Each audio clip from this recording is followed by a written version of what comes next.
Good morning, Mud family.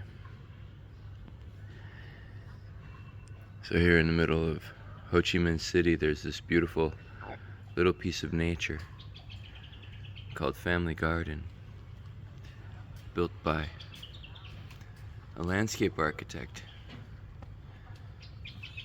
who feels like this is a good model for any piece of nature that should be in a city, because the city is growing by about 300,000 people a year. That's adding a new Cleveland every year. And it means, according to him, don't spread it out into the forest. Let the forest be the forest. And then inside the city,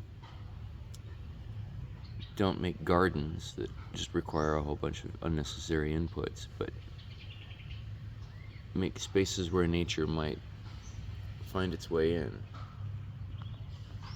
Like that tree root just coming and getting nutrient from this big koi pond here.